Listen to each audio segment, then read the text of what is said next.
Ready? All right. Well, thank you, everybody, for coming back. And I'm going to sit here today because I stood there and kind of gave a lot of this update to the council last night, or at least the things we talked about last time. I thought got a lot of, we didn't really discuss it, but I thought got a lot of positive, the head shakes that they are on the same page with what I was seeing and hearing here last week. I think that we leave here tonight and let's find a time in early January to come back and kind of wrap up together. I gave you all a copy of, I think it's the Tulia one that kind of lays out what this will look like. And I think that will help y'all a lot for us to have this in this form. We've got about half of it done, the half we talked about last week. But we'll find a date before we leave here today that we can get back together and look at this in the format that I think will be best to go to the council. The other thing I've heard at least twice is apparently this is on YouTube. I would not know how to find it, but people have watched it on YouTube. And again, I'm fascinated every time I do this that people care. But interestingly enough, I think they do. And so, any questions or thoughts from last time before we jump into some of this new stuff? I have one. Yes. So it was let me find it.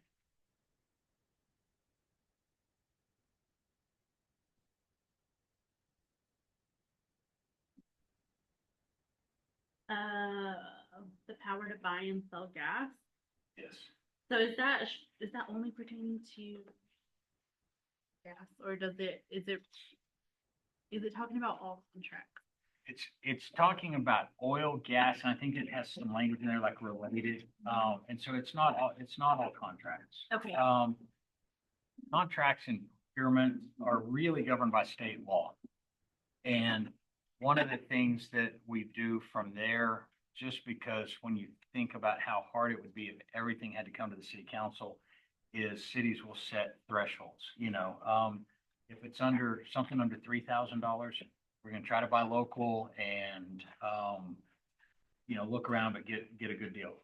If it's 3,000 to 10,000, there's no magic in these numbers. Everywhere is different. We're going to check 2 places or 3 places, or at some point we're going to get written quotes, not go out for bids like we do, which is a very formal process, but yeah. And so, because you think about it, it just, you'd be hard pressed to function if you had to come back to the city council every time. The other thing about some of these charters is when we see them, it'll say, anything over $2,500 has to be bid out. And you think that probably meant a whole lot in 1947. Today, you can't fill up 6 cars for $2,500. So we kind of got to grow with the times. But yeah, that one is specific to there. Okay. It's weird, and that may be one that just we ultimately recommend just goes away. Or if we've got too many, that may hang on till next time. Do you have a question or a thought? Yes, I noticed in the Tulia document that the only two people that council appoints is the city manager and the municipal judge. I have wondered since our meeting is should the council appoint anyone besides the city manager? Because everybody should be subordinate to him. Great question. The other one we see is the city attorney, and everywhere yes, that makes sense. Everywhere except Amarillo, the council hires the city attorney because the city attorney represents the city. Amarillo has this weird quirk, and nobody knows why it got in there. The city attorney is hired by and essentially works under the direction of the city manager.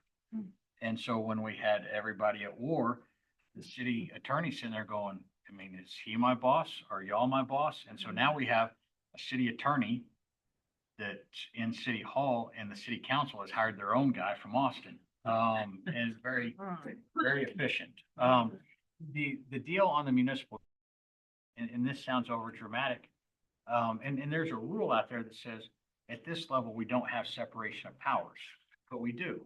And the municipal judge serves a term that almost always coincides with the mayor's term, and then it's renewed.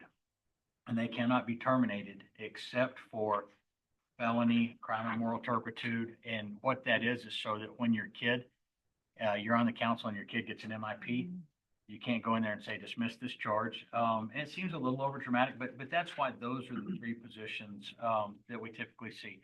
You know, in the past, and we talked about this a little last time, they often would hire the chief of police and the city secretary. But again, at some point, if you're going to entrust the running of your city to a city manager, they got to have some room to make some decisions.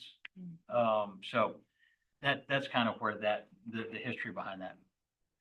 Other thoughts or questions? We're going to work hard to get Joe out of here by 6:30. I'm joking.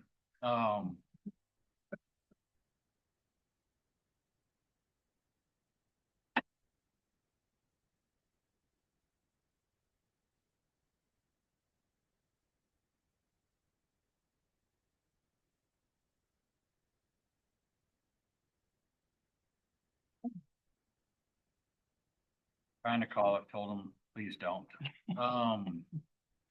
So we're gonna start with council duties. And a lot of this is kind of the backside of what we talked about at the very beginning, which is we've got to be consistent with who are they hiring? So perfect transition from that last point. We're not consistent. We've got to be. We certainly need to take out the tax assessor and collector everywhere it is because we don't have a tax assessor and collector. We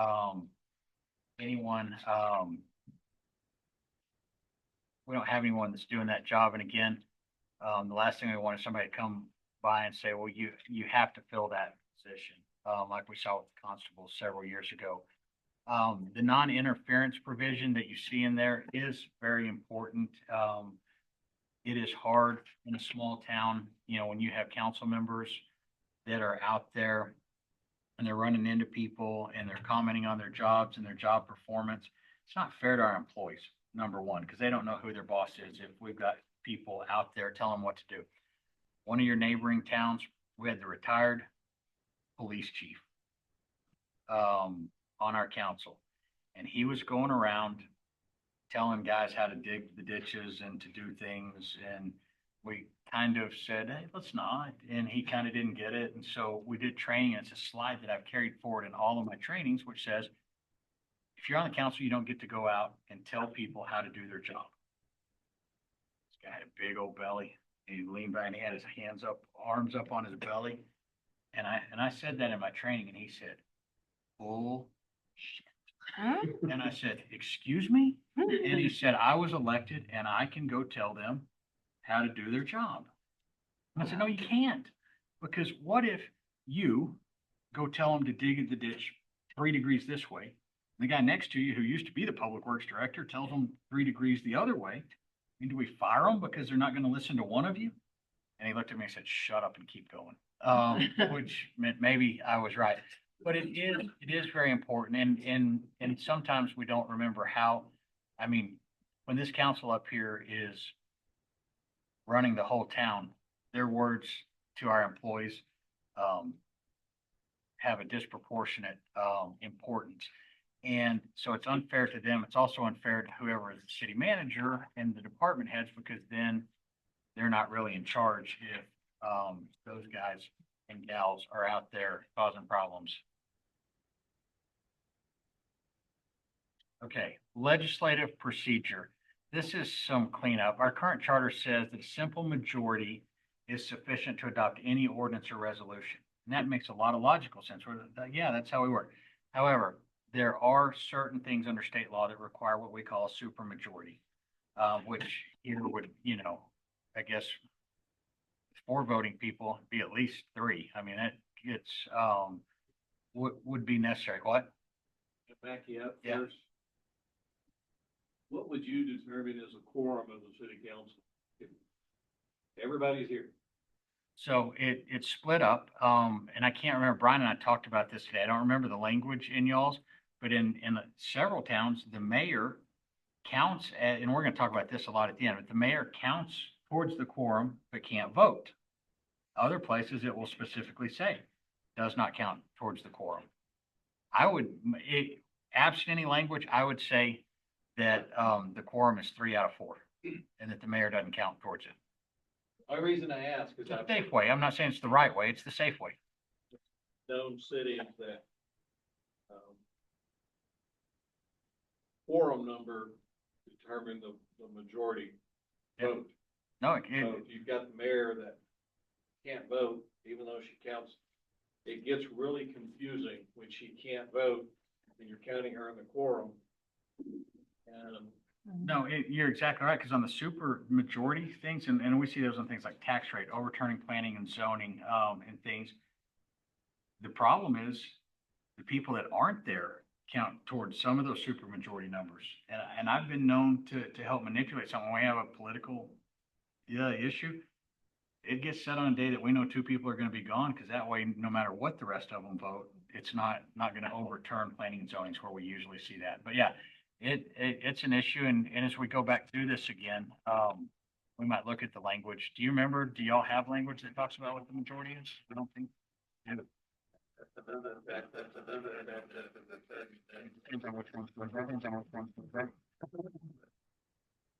We're gonna talk, one of the most interesting conversations I think this group will have is at the end, we're gonna talk about the mayor. Do we have the right number with 5, with 4 voting? Do we want 5 voting? Do we want 7? Out of that 7, do we want 6 voting? That's gonna be a discussion that I think is gonna have a lot of sway, what comes out of this group, and that's, at the end of our meeting today. But as we tweak that, we might put in there.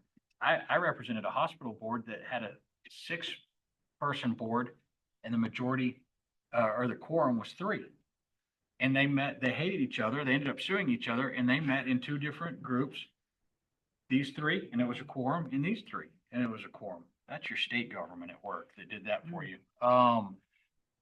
But we need to have it to where it's not just a simple majority being sufficient. What needs to be a simple majority unless otherwise required by state law. Because somebody that comes out on the losing end of something, we want them to know what the rules are, and not to have state law that says one thing and a city ordinance that says the others. A little more language in there that's troublesome and not accurate anymore is, talks about exceptions to the open meetings law shall be, quote, directed by the council, end quote. No, it's criminal, it's a crime, when you're violating that, and that's governed by state law. And so just one of those things that, no doubt at the time that it was put in there, was consistent with state law, no longer is so. Enacting ordinances. This is one of the things I previewed with y'all the other night. Your current charter language requires every ordinance to be passed to have 2 readings. And, we've talked about that, in the old days when we didn't have, mass media, and we didn't have good reporting, and we didn't have social media, and we didn't have everything available. Maybe it made sense to have 2. It gave people 2 chances to get there. If they hear about it after the first time, they can come talk about it the second time. It is archaic. Not many places still require to. One other potential problem with y'all's charter is it requires 2 readings. Okay, that is. It says both must be read at regular meetings. Dinner's ready. Or we're being burglarized. So y'all's charter says you have 1 regular meeting a month, and it talks about you can call others. Well, since we have a standard one, is that really a regular meeting? Maybe not. And so there is a way that this could be read. I don't think that was the intent, but that you have to have readings in separate months, and it's unnecessarily restrictive, hinders the council from moving quickly and addressing city needs. One of the other things that we'll talk about later is, as appraisal districts, in the old days, every appraisal district had this old battle axe lady or this old guy, and they knew how to value everything. They did everything in-house and here. We don't have that expertise in so many counties anymore. And they contract it out with these big outfits and they cause huge problems, because they don't know our counties, but that's where we are, in this day and age. And now, when we used to get, the first, proposed tax rolls, if not the certified tax rolls in June, we're now not getting those until well into August. And so if you have to have this meeting and this public hearing and this meeting, and then we have an ordinance and it has to be read twice and it has to be a month apart, all of a sudden you run into timing issues. And we ran into this in one of my towns down in the Permian Basin this year is we literally could not meet, the requirements, that are out there because they can only, do one reading every 30 days. And so it's just something, that we would recommend that we do one reading, of ordinances. Again, with open meeting laws, technology, the media, y'all have a very involved media here. I mean, we normally have a couple of people from the media. It's on, I mean, these are, and I don't even know, I mean, are they televised live or are they just recorded and put out there? Recorded and posted the next day. Yeah, but the agendas are posted. I mean, there are lots of opportunities for people to know what is going on. And so that would be our, recommendation. Yes, sir. Doing going to one time, but you still require.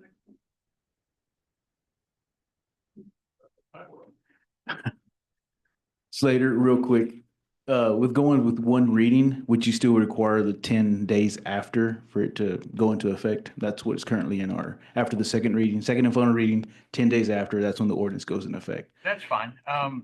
We might have some flexibility because there's certain instances under state law, I think, where you can have something effective immediately, but that's because you need it. But yeah, I'm not offended by the 10-day publishing. Now, one of the things that y'all have is, we're gonna talk about this, we publish twice.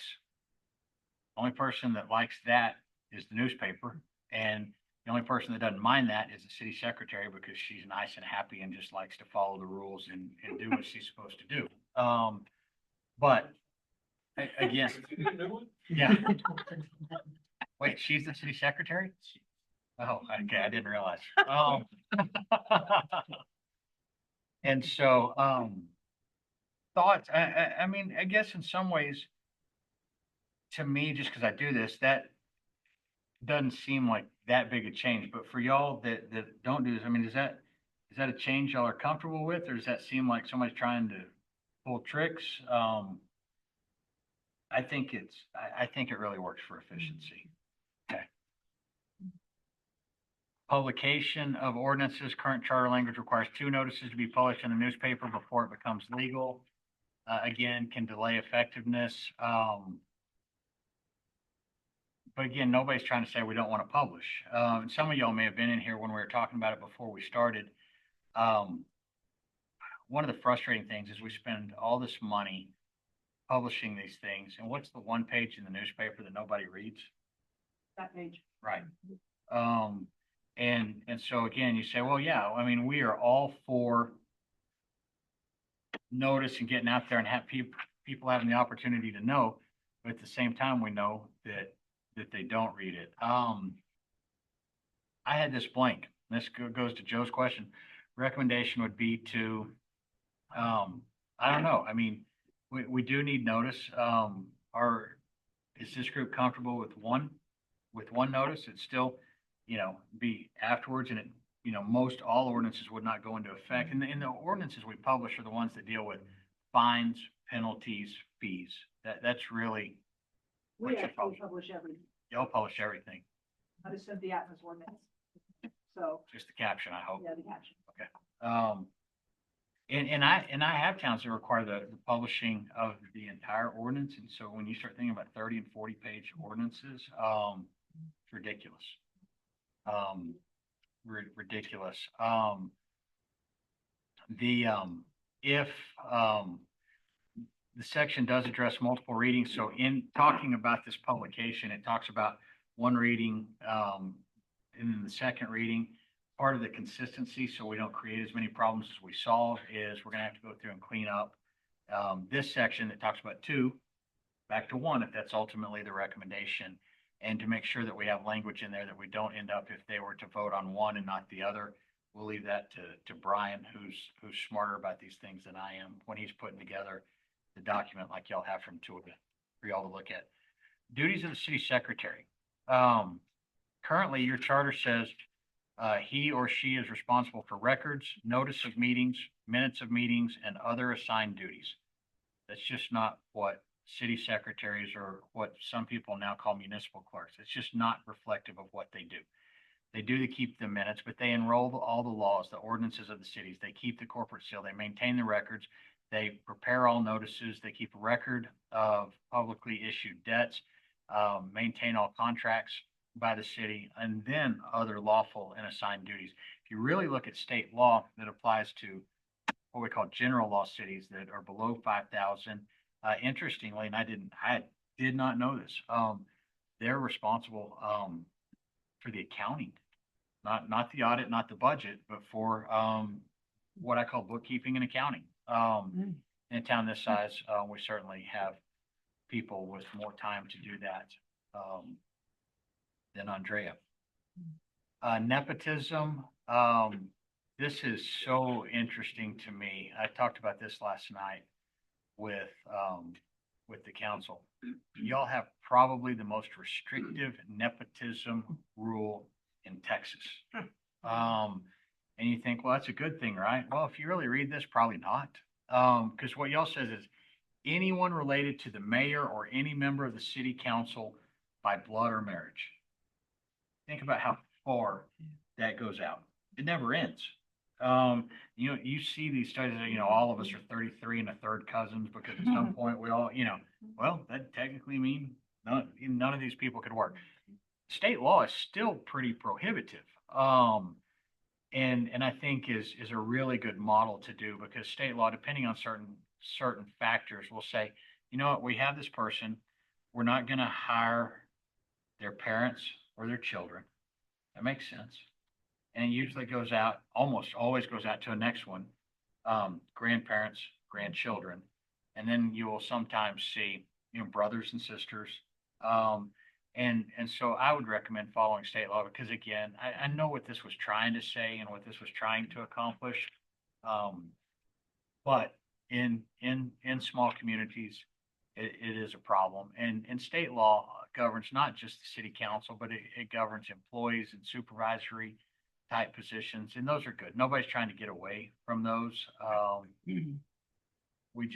We need a little more flexibility than what this has. And again, this only becomes a problem when somebody gets a code violation and they come in and they say, well, how can that be legal? He's related or she's related to the mayor because their two grandmas dated, 3 guys in junior high, and therefore they're related by blood and marriage. And so I think that one is an easy fix. This is the one ties into the one we were talking about before. The current charter requires your city manager at least 60 days before the beginning of the new fiscal year to submit a proposed budget. So that's October 1. So that's the 1st of August. And these city managers just aren't getting the information they need to do anything meaningful. I mean, you could tell the city manager, okay, throw some junk together and put it out there and you comply with this, but that's a waste of time and resources. To have it be meaningful with the outsourcing of appraisal duties, she really needs to be able to have a budget presented in time that they can meet the deadline. What happens if they don't meet the deadlines is it reverts to last year's budget. And last year's budget was really good for last year. Probably not going to be great for this year. But again, probably an oversimplification, but if you were going to look at the most important thing that's done in a city, it is getting the budget done and keeping the city operating within that budget. And so to have rules that we just simply cannot meet does not make much sense.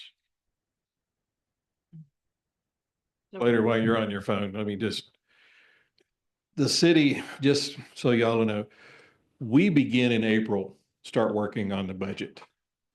And then we have budget work sessions pretty much all through the summer.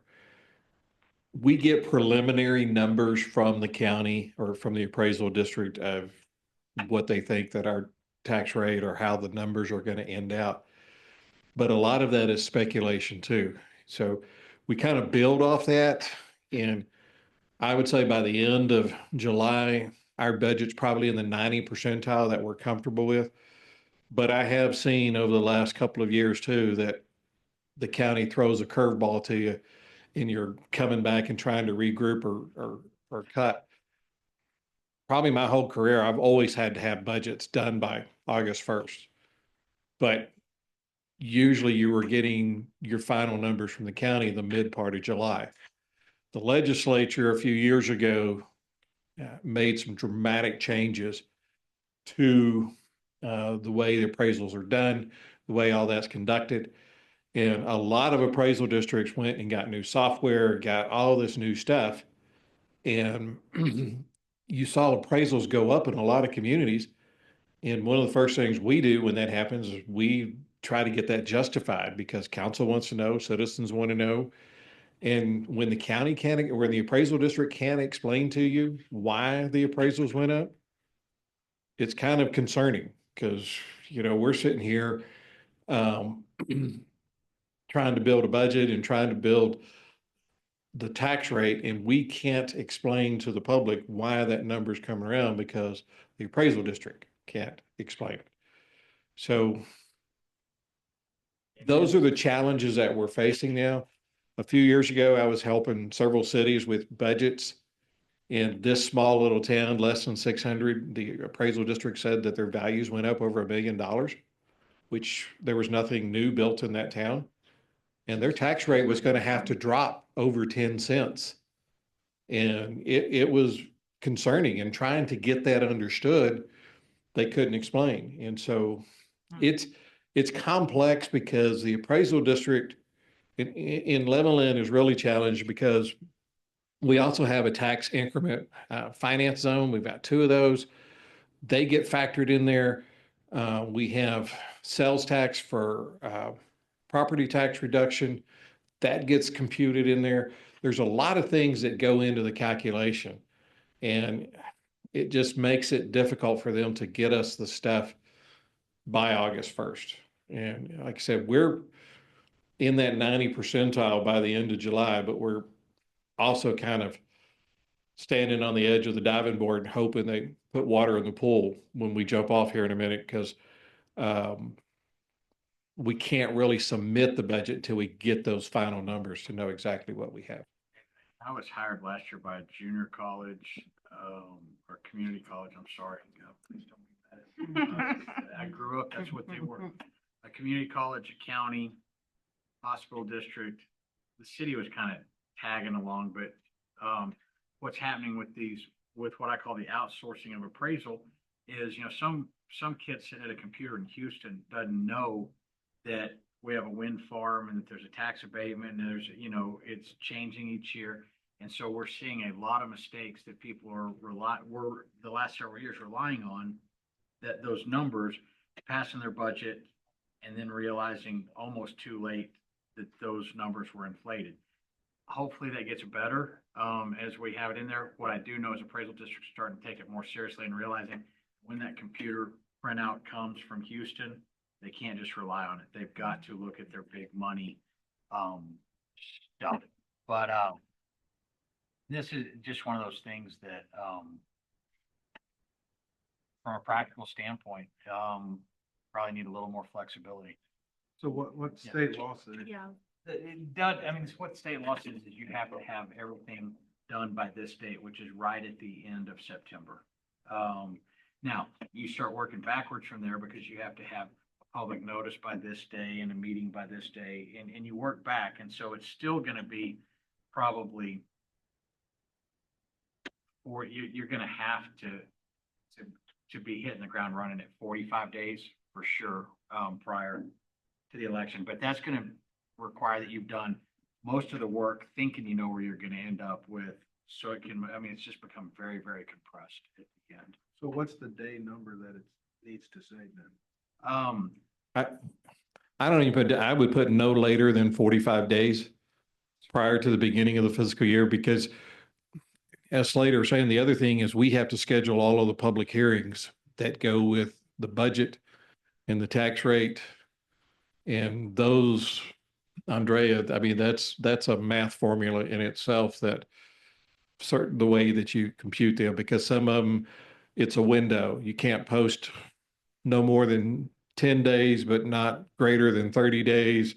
And so I think if we put it in there that, on or before the 45th day.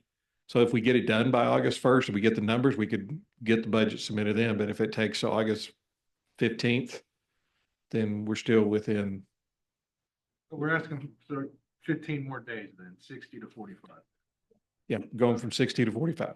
That's all we're asking. And what I will tell y'all is,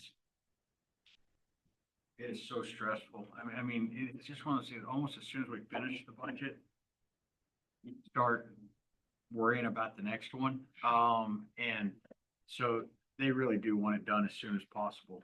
They've just lost some control. They've just lost some control.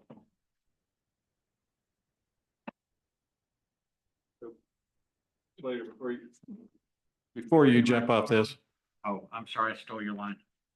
just, and I'm not gonna get in politics, but, and all of this may be moot by the time we get this done. Because really what the legislature is talking about doing this session is if there's any kind of increase in revenue, if appraised values went up and we left our tax rate the same, but the revenue went up, we would have to take it to the voters for your approval in order to get more money. Their ultimate goal is anything that's an increase, then the city has to go into a holding pattern for 60 to 90 days for an election for people to decide if they want to have that increase. So we may not even have a say-so in this, but if y'all can give us 15 days and hopefully they'll leave us alone this session, but I don't think that they will. Have a Now, question. yeah, So if, when is it supposed to go into effect, the changes that are made? from these changes, From these it would, I mean, the election would be in May, and really within that next month, these would be in effect. So this would, if these changes are made, it would be beneficial for the upcoming budget, Yes. is that correct? yes, ma'am. Okay.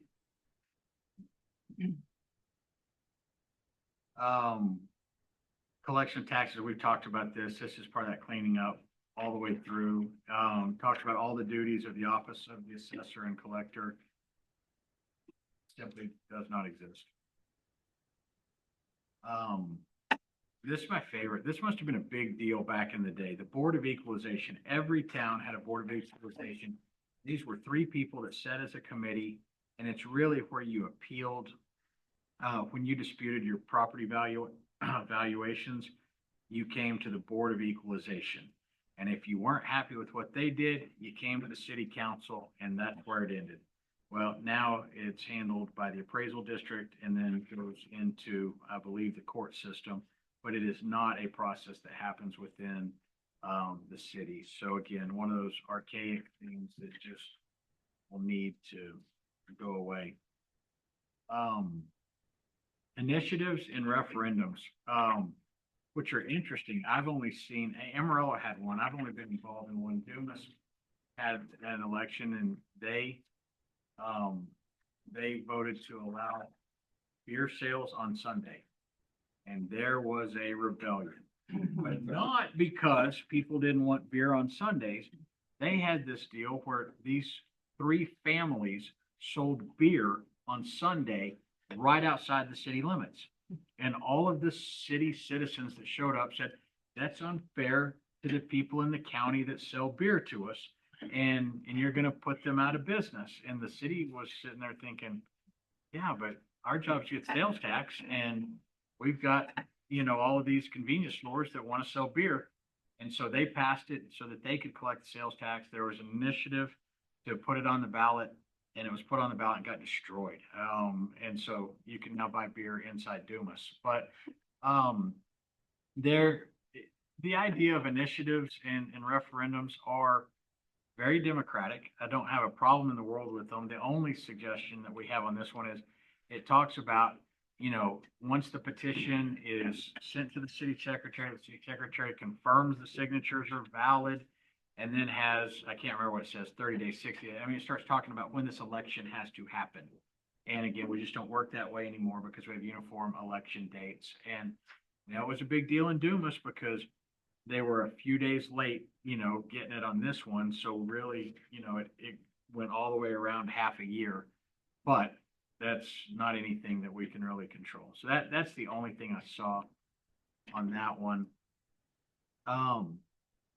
Bonds and warrants. I have studied. I've tried to figure out what a warrant is. And it's essentially a debt. I don't think we use warrants still. Madam Secretary, have you performed all of your governance issues requiring issued warrants? Have not. Okay. So, the other thing is your section talks about bonds.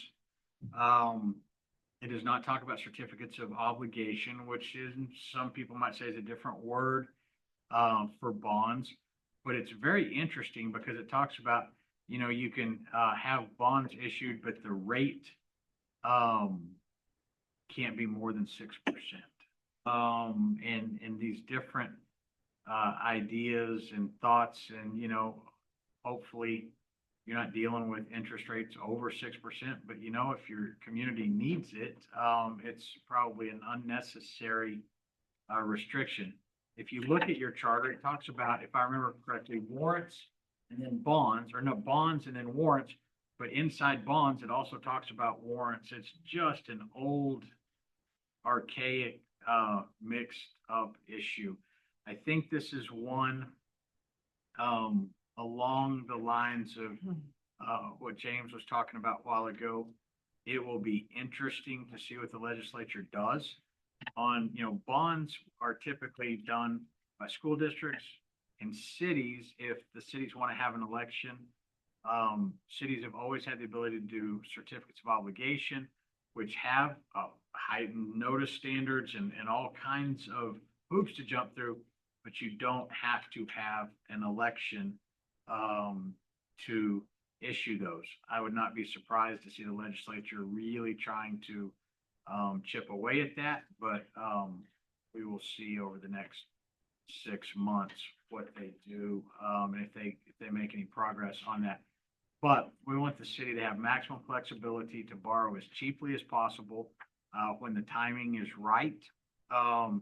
Sometimes when you start seeing that interest rates are getting ready to go up is the time to start getting debt issued. And when you have these types of restrictions, it can cause an issue. So I think this is one that we'll probably talk about more when we have some proposed language in front of you. But we have a section on debt. That's really what this should be about. And, it should account for all of the different types of debt, that can be done. But debt is heavily regulated in Texas and, something we need to look at. Okay, so, went through kind of the rest of that fast because these are, the issues that are not discussed. And I want to start at the bottom because I think we can knock these out pretty quick. And we're gonna, as we go higher, it is, I think, gonna be some pretty interesting discussions. Initiative and referendums, we just talked about those.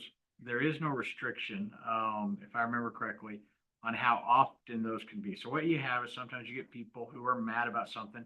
They do it, they lose, they put us to the time and expense of an election, and then they lose and they immediately want to do it again.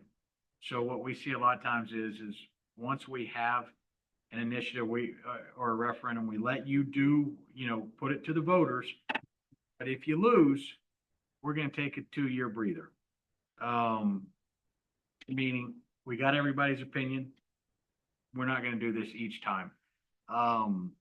Very common. Non-binding referendum. I don't care about this one as much as Brian does. Brian really likes this idea. Amarillo did this and got sued. In this sense, a non-binding referendum, they said, you know what? We don't want to just issue COs because we got these mad guys that are complaining about everything we do. So we're just going to throw it out to a vote and say, hey, everybody, vote and give us a thumbs up on borrowing money. We're not asking you to approve the bonds. Give us a thumbs up that y'all want to borrow money to fix City Hall and the Civic Center. And the people said, heck no, we don't want to do that. That's your non-binding referendum. So what does non-binding referendum mean? So the city said, thank you. Ooh, thank goodness that was non-binding. We'll just issue certificates of obligation and do this. And Alex Fairley and some of those rich guys filed a lawsuit. And they pretty much won that lawsuit that said, the citizens have told you no, and you didn't do it. So I think it's a really neat trick when it works. But if a city's not really interested in what the results are going to be, can really cause a lot of problems. Again, if we have enough room on the ballot, I certainly don't mind discussing it. To me, it's not the most important thing, but I put it there because Brian was going to look at my PowerPoint to work on the next stage of this for y'all. Reconstituting the city council in an emergency. This has become pretty much more common. It's not pretty common yet, but it's much more common. And what this is dealing with an absolute disaster. What if we had a van load of our city council that's going to a meeting in Austin and there's a collision with a train and we lose most or all of them? We don't have enough for a quorum. We don't have enough to operate. What do we do? And this would be a proposed charter provision that says this is what we do in that situation. You know, and we'll get you some language to look at, but it's along the lines of how do we get people appointed in that? How do we get up and going? How do we pay the bills? How do we take care of our city until we can get to where we can kind of revert back to the standard rules? Not a lot different than what, I mean, it is a lot different, but it's the same concept, I think. With the disaster declaration here, with the bad storm in April, is nobody's trying to get away from the protections that the laws give us. There's a lot of decisions that have to be made. We can't be having, oh, wait, this has come up. We need to post a meeting, wait 72 hours and act on this. There's certain things, when we need to get people in here who can start getting debris out of the street and deal with safety issues, we need to be able to hire somebody now instead of bidding it out. Again, not about enriching friends or anything, but this is kind of the same thing as in our worst moments, how do we make sure we can survive without, and I don't even know who your county judge is, so it's not a comment on your county judge, but without, the county having to take over, the administration of the city. Probably not what the city wants. I can probably speak for the county and say not what the county wants. So that will be some language that I think will be interesting in our next one. Here's what I want to talk about. Unless y'all have questions or administration has stuff to talk about, I want to talk about the size and composition of the city council. So what y'all have now is 4 council people that each represent a district. You have a mayor who's elected at large by the entire city. Mayor does not vote unless there is a tie. I've seen 1 tie in 27 years, and it wasn't here, which makes the mayor's position ceremoniously nice, but in many ways the weakest position that there is. So, couple of ideas, and there may be more. This is y'all's conversation. One would be you leave it at 5. But the mayor has the right to vote, which also means the right to make and second motions. And when I threw this idea out there, James had a question, and he said, is that done anywhere else? And so we did some brainstorming today at our weekly meeting with the firm, and it is very common. Dumas does that. Slayton does that. I had four, and my mind's gone blank. I'll find my notes, but I mean, very quickly, we're able to come up with four that do that. This town is big enough and has enough going on. I've told you all this. Level Land plays big. The highways play big. It's just far enough away from Lubbock, that helps. And the college absolutely helps. And so it plays big. And, so that extra voice does matter. Now, the other possibility, is perfectly in play for discussion, and that would be to add, two people. You have 6 council persons and a mayor. Guess you could still have a mayor with the right to vote it, but at that point, you have more voices, maybe not as important, to do. And so you say, well, if we have 4 that represent districts, what do the new 2 do? And so I guess there's some possibility that you could divide it up into 6 districts, but probably makes more sense of what we see more often. I guess Pampa is one of the other ones that's fine with a vote, but in maybe it's Snyder. They have the extra 2 people, and what they do is they have 4 that represent districts, and 2 are elected at large, like the mayor is. That takes care of, or goes a long ways towards taking care of voting rights issues, so that you can have fair representation, and you can't have, I mean, let's just call it what it is. You can't have the white population that outvotes everybody and just picks who they want. And so you can have what they call majority minority, at least one district, and to kind of even things up and make sure that everybody has a chance to elect who they want. Interesting, I've got a lawsuit coming. I've already been told that it's coming, and it's interesting because it's a Hispanic group. It's really not. It's a white law firm pretending to be a Hispanic group that said, this is very unfair, the way y'all do your elections. It's very discriminatory against Hispanics. And I said, Nick, you know the reason we have this system is because the Hispanics sued the city 20 years ago, and we said, we love you, pick the plan you want. And they picked it. I mean, we're not trying to be bad. And they said, oh, well, then let's do some analysis. And I hired this big fancy guy out of Rice University, and he did. I mean, he looked at it, and they can extrapolate these things, and the voting patterns were not what they were saying they were. It wasn't going to make a difference. So there's a lot that can go into this. But if you have the districts represented, and y'all redraft those we determined after each census, they've been redistricted here, because as the town grows, as it moves, different people move. New houses mean that, people, if they're low income housing people move there. If they're nice houses, other people move there. It just, everything shifts. So y'all do that every 10 years. So that's taken care of with the single member districts. And then it should not be a problem to have a couple of at large if that's the way you wanted to go. So those are 2 possibilities. Maybe there's some branches off those that make those more than 2 possibilities. But it just feels, odd's not the right word, wrong's not the right word, but doesn't feel right. I mean, a town with this much going on, that you have 4 people that are voting. So that's where this discussion comes from. Thoughts from up here, thoughts from out there.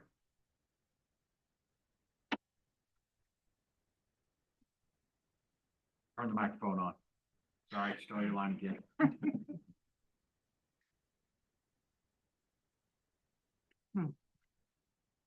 I guess the thoughts from administration.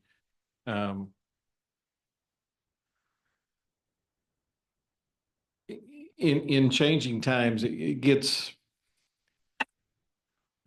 frustrating when you're trying to do business of the city. And you know, our job as staff is to make recommendations of council, and whatever the council decides, we support that decision and to move forward. Sometimes, and we've seen this a lot in county governments, and they're starting to drift down into cities. If two of the five don't like what's happening, they just don't come to meetings. And so the city can't do anything, or the county can't do anything. And I've been doing this 35 years, and, you know, I've seen many times council members didn't get their way, but whatever the majority voted, they got behind it, and the city went that direction, and staff got behind it. But we're now kind of moving to an era where if I don't feel it's going to go my way, I'm just not going to come to a meeting. And then everything just comes to a standstill. And that's not necessarily, you know, cutting taxes. You could have the opposite. You could have somebody that says, I want to push the tax rate to the highest we possibly can, and staff's going, you know, we don't need to be doing that. We need to be fiscally responsible. I mean, you can have both ends of the spectrum that could drive your city one direction or the other. And when Slater broached this idea, I mean, was kind of, you know, was my thought going through here. And that's why I asked initially, what determines a quorum? Because that's got to be clear first. Because if you can have two people that can technically hold the city hostage until they get their way, that's not good.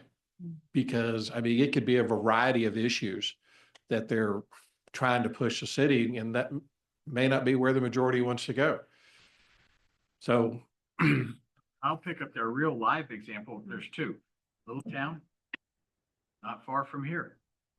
Two people that got mad. I don't even remember what it was about. They just quit coming. And we had a real issue. On a bigger scale, there's a kind of one of these fake towns called I think it's called Westlake up in the Metroplex, not down by Austin. And I mean, it's rich. I think the average house is like $1.5 million. And they started a charter school. And so you have a city that runs a school. It's an Oklahoma model that we don't have that in Texas. But their city council, we represent the school, not the city. And the city declared war on themselves. And they did not have a meeting from maybe August until the November election. I haven't had an update on how things are going. The attorneys quit going. I mean, it's just an absolute standstill. This seems very dramatic, but those really are issues that come up. And so again, I think it's worth discussion, and I'm very interested in y'all's thoughts.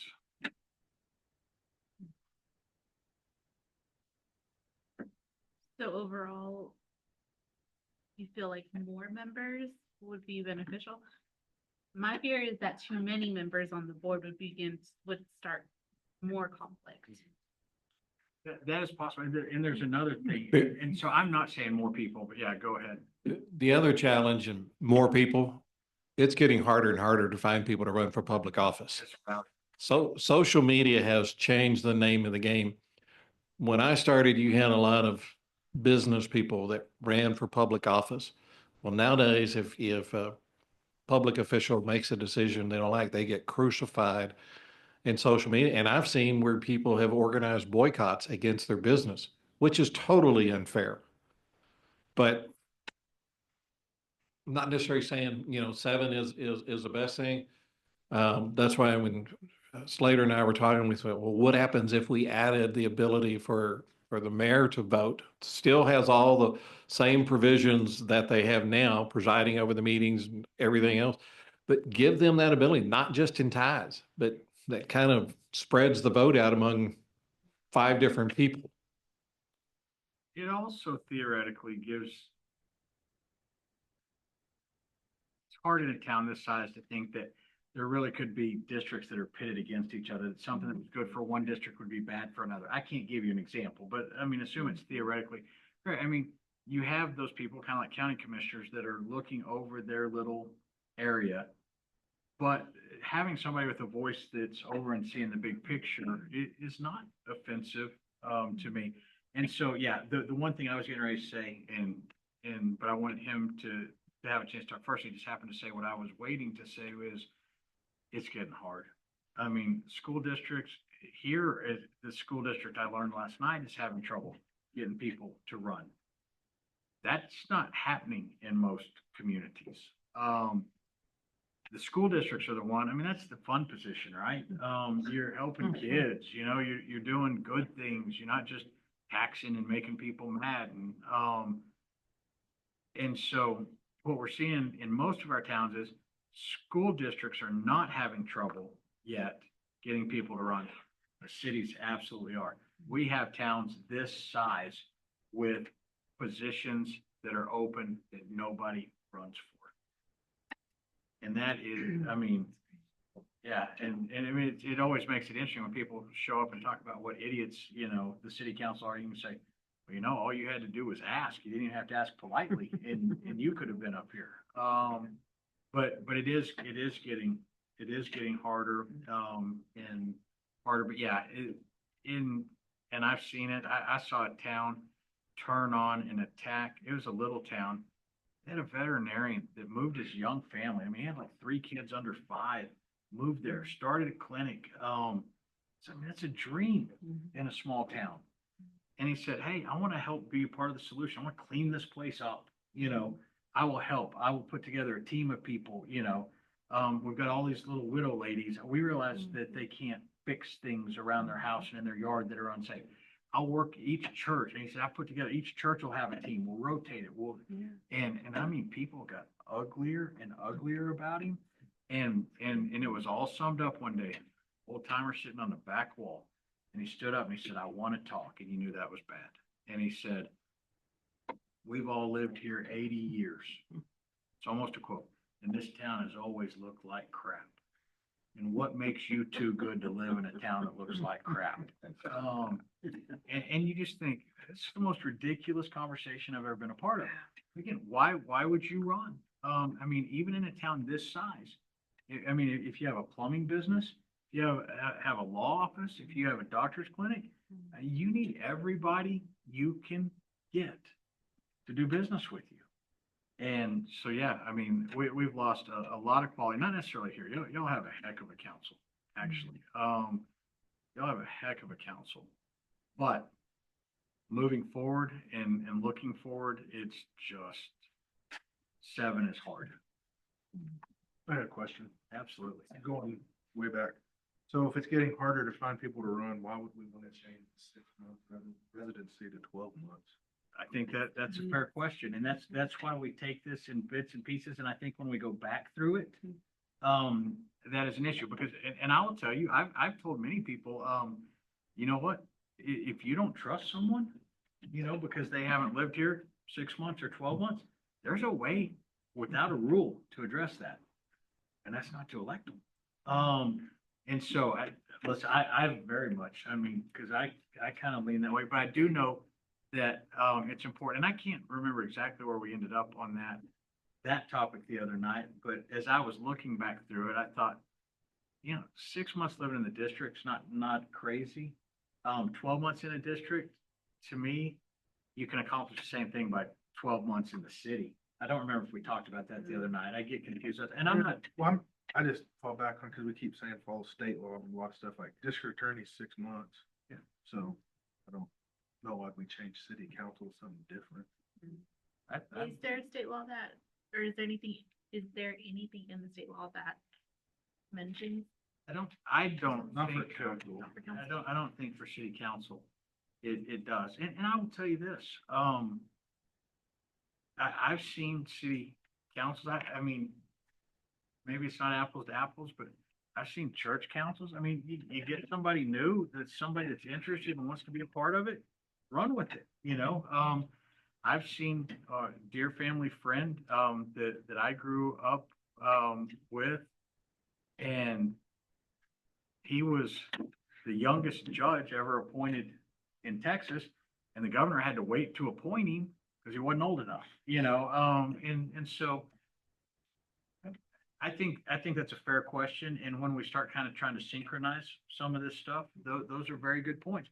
But that's the information that I can take back to them, which we've heard some people talk about 12 months, but here's a question. Number one, twice what a DA does, and we have another way to deal with outsiders we don't want running our town. If that's what we want / don't want, that's we don't elect them. And so that's exactly, why we have this. I mean, if I have, just a handful of those discussions to take forward to them, I think it is invaluable for them. They can do what they want, right? I can't control them, y'all can't control them, but that's the information that they need. So a very, very valid point. I think there would be a lot of people surprised to know the mayor doesn't. Yeah. Yes, I think the majority of people think you elected them and that they're voting, so I don't think it would be. And so even before we represented this city, everybody in this part of Texas knew your last mayor. I mean, she carried herself with a sense of power and purpose. And yeah, I think people would be very surprised to think that she probably never voted on a thing in her, what, 12 or 16 years. She broke several times. In It's the your, 5 years that I've been here, she's broken several times. so that's a sign of dysfunction, not hers. And I'm not being flippant, but I'm telling you, I've had one tie that changed the lives of everybody, in post-Texas, but think about that. When you have a divided council, it leads to that idea of if there are two that aren't getting their way, they quit coming. It also maybe puts, I had never thought about it this way, it maybe puts the mayor in a more fair position that they're not picking the winner. I mean, they're a part of the vote, but they're not saying, I pick y'all, not y'all. So, Yeah, they're just voting. yeah, that's interesting. I'd never heard that this was a place that had ties. But So- it tells you how pretty evenly it was. I mean, I'm guessing two very different approaches to government by the two and the two. And the other thing, I've seen this, I've seen people fighting to the death, trying to schedule things, when somebody was gonna be out of town. I mean, I have seen that. Let's call a meeting on next Thursday. Well, no, because that's when they're going to their son's basketball game. But, interesting. We see the worst of people. So you mentioned possibly changing it to 6, but wouldn't we, I mean, we're not really changing anything from 4 to 6. We're still having an even number. So is the recommendation to change it to the mayor having voting privileges, or is it changing it to 7, including these? It's what y'all want. And what I meant to say if I didn't is, even if you go to 6, that's a second option, but it may give rise to a half option or a third option there, which is to still give the vote to the mayor. I mean, there's two issues there. One is, getting more voices. Do we do that with one? And it's not my job to try to influence y'all. I mean, to me, 5 with voting, I see work. I mean, it is working in towns this size. And so, yeah, I threw differences out there so y'all could conceptualize, what it is. I mean, I'm fine with 7 because then I don't have to sit up there. I can go sit up there. But no, I think, yeah, even if you added 2 more, you would still, this group would need to think through what they wanted to do with the mayor. And again, I mean, trust me, it's real easy when you got a great mayor to say, heck yeah, we want her to have a say. You get an idiot mayor, maybe you regret your choice, but, they've done that. What are towns similar to our size doing as far as the? Yeah, when I'm looking at Dumas, when I'm looking at Pampa, yeah, those are, it's 5 with them voting. We were kind of surprised when we started looking at, I mean, James asked me last night as I was leaving, he said, I'm curious, what are the towns our size doing? And so, yeah, we had that conversation. I think it's 5. I think it's 5. I think you could do that. If that wasn't working, you could then try to add more members in the 5 years or something. But we would have to review the charter again. Yeah, Would it it be? is. Yeah, That's that's okay. okay. Right, what? Every 2 years. every 2 years, exactly. I They did, Miss that opportunity. I did have a city that I don't normally work with. They called and said, would you help us with our charter? And I said, yeah. And they said, we have 10 things we want to change, but we don't want to get, we want to just do a couple every other year. And I was like, no, you're not. We're doing it all at once. And it all worked out, fine. But it, 5 to me is not a shocking change. It would shock, the conscience of people going, wow, they're really changing the way we're governed. But I do think five with the mayor's vote, is an important step. It's an important step. Anybody prefer, the larger council with or without a mayor's vote? I've got 5 people who are no good at poker because I can tell by their heads. You, on the other hand, you're a stone cold killer here. Who, me? Didn't even flinch. Gotta worry about you. Thoughts that, I'm all for it. I mean, I think I can go either way, Okay. honestly. well, that I think is very, very good information to take to them. That again, that was not something that as we started this journey that was even on the radar. It just, as we were reviewing, I mean, that's what we do. We review other people's, we think about what's working other places, what's not working here, and it just kind of popped up. And so, over the weekend, we started, emailing and texting, and, so we jumped right into it. Yes, sir. In the documents we've seen, that doesn't seem like anyone addresses, I feel, removing a councilman who's not attending or not participating. Is there, do any of your cities have such a? Attendance requirement. Yeah, so general law cities, which tend to be cities under 5,000, there is a state law that talks about, non-attendance at 3 consecutive meetings is a basis to remove. The only time I've seen that is the dumbest thing I've ever seen in my life. They voted to remove, they said we have to. I mean, they felt they had to. And so they removed them and reappointed them. I mean, back. Let me look at that. That's a discussion I would like to have. I have seen it addressed in code of ethics that are adopted by councils. And I've not seen it used to get rid of someone, but I think it keeps people, it keeps people honest, coming. Attendance is a big deal. Texas, for the most part, makes it very hard to remove elected people because the Texas courts and the Texas legislature through the years have said, you have the most automatic, perfect way to remove malfeasance, and that is you don't reelect them. Now, we had, when I worked for Potter County in the county attorney's office, we had a longtime justice of the peace. And as a justice of the peace, at least back then, that authorized you to carry a gun. That was before we had conceal, much less open carry. And he had a Thursday, Friday, Saturday night job at Hoots Live Music Pub.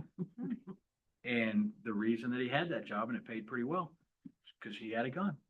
And so he'd been a good JP, but he ran, he was reelected, what was going to be his last term, and he never showed up again. And we filed a lawsuit to remove him because, I mean, it was a court that needed to have work accomplished. And that's what we ran into was a long line of, yeah, you've got a great way of doing it. But I'm interested. I'm going to look at that. We'll put that at the top of our next meeting. But at a minimum, it is an opportunity to encourage a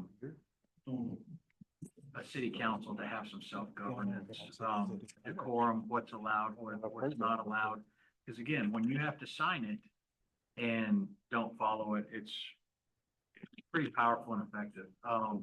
Only 5 members, then your attendance is very important. And not both under better circumstances, illnesses, conflict, but where you have the heat, Oh, and, somebody just doesn't show up. and there is, the way I've seen those phrased in the ethics portion, and maybe even in the state law for general law cities, is it will say, unexcused absences.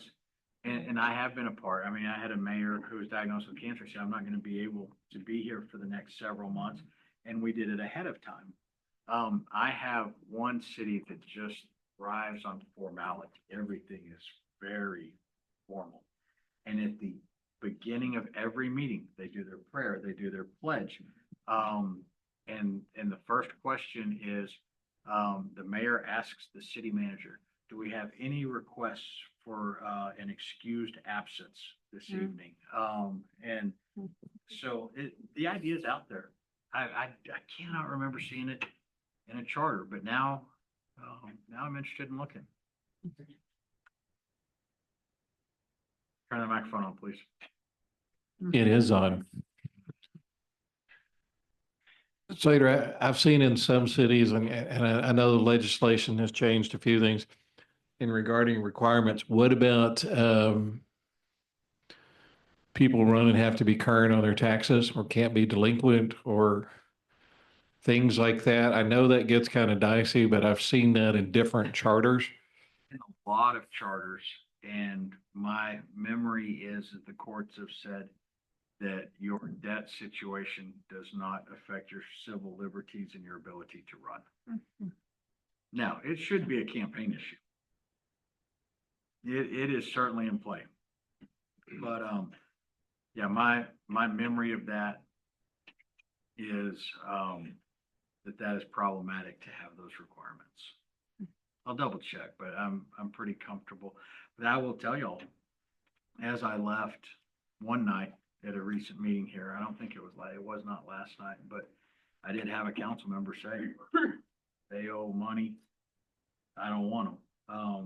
And I think that's understandable, but I think it's problematic. I think the courts have said that's problematic. I'm not being completely rude right here, which is what people who are being rude say, right? But I'm sending a text, to my team on,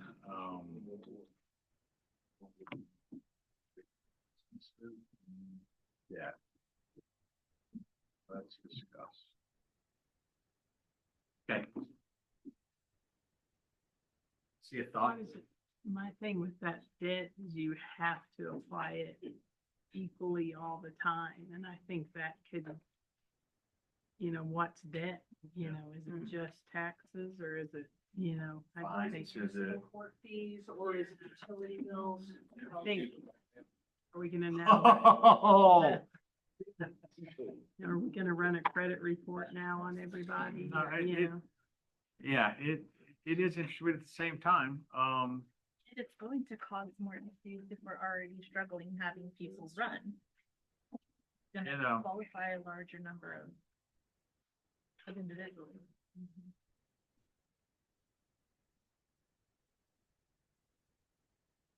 Bill, we're close to having you out of here at 6:30. And I can say, Rich Blue. Another question. Yes. And this goes back on the initiative in our current charter. On the initiative referendums, it says it's 10%. I think that's a good discussion point. Thank you for bringing it up. So the 10% of the population, the voting population, 10% of who voted in the last election. I mean, those are, and so some cities have actually gone in the direction of pushing those up so high that you could never, 10% of the registered voters. I mean, even here, how many registered voters do you think you have? I mean, it's in the thousands. Yes. And so, it's hundreds and hundreds of people signing, which makes it very difficult to do. You almost hit a barrier that says, we welcome y'all to do this. We've just made it impossible for you to accomplish it. The others we see that are equally problematic is it says you have to have signatures, not of 10% of who voted in the last one, but 10% of the number of people who voted in the last municipal election. Sometimes it's a matter of 100 people that voted, so you have to have 60, 70, 80 votes. which means people, and when we had that one in Dumas, I mean, I talked to people later, they're like, they didn't realize what I was signing. You know, it was on the counter somewhere, and I didn't realize what I was doing. Tell me your thoughts with what y'all have. Too much, too little? I think 10% is a low number. I mean, you already have low, Levelland, Hockley County is different. We have a good voters turnout.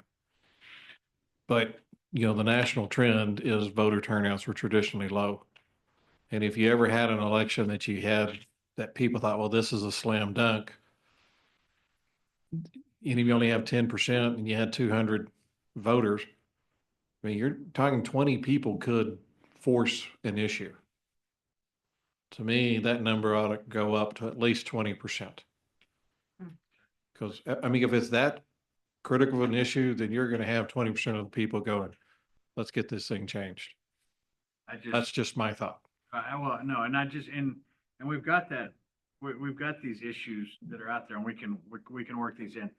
Let us look at what some other people are doing. I mean, again, two very different approaches to this. And, you know, the other issue is oftentimes once this kind of becomes the town hobby, it doesn't end.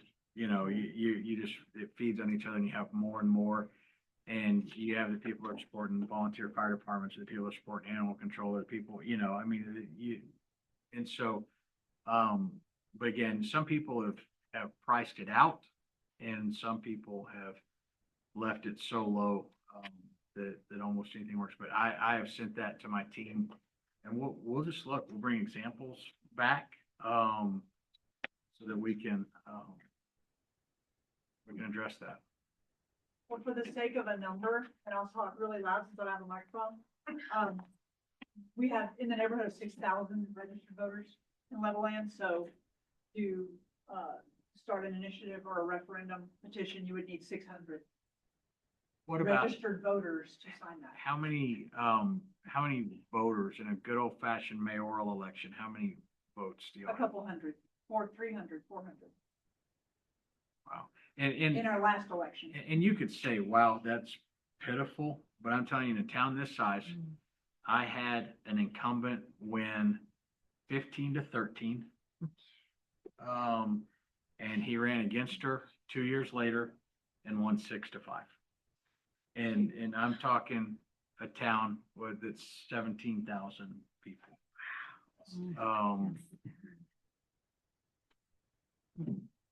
I mean, she was like, I mean, she was fantastic. She was a very high position at the hospital. You know, I mean, it wasn't like, I just think everybody thought she'd win.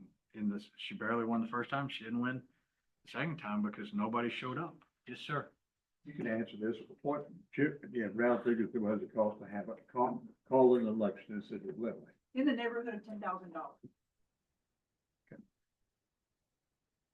That's just the election expenses. Yes, but that's the reason why I was asking. So you need to make it, if you're gonna spend $10,000 for a special election, you need to be sure that there are enough people to walk. And it is very distracting is not the right word, but it pulls our staff away from their regular duties, as well. So, all right, y'all are ready to talk about, our next meeting? I was thinking.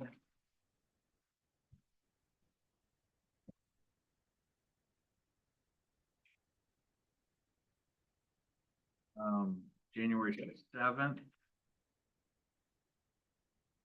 Looks good. I'm still gun shy on Wednesdays, but Wednesday the 8th would be a possibility. Those are really probably the best for me, to not get too far out, but that next week I will be in town on the 13th, but I will be down the road. 14th doesn't work. So yeah, 7th, 8th, 15th, 16th would work. But that's probably as far out as we'd want to go to be able to deal with the council. 7th or 8th. They do or they don't? They do? How's the 7th look? Good. What? He's out, but I have a meeting at church that day. Tuesday? There's council. the 8th. How's the 8th look? Good.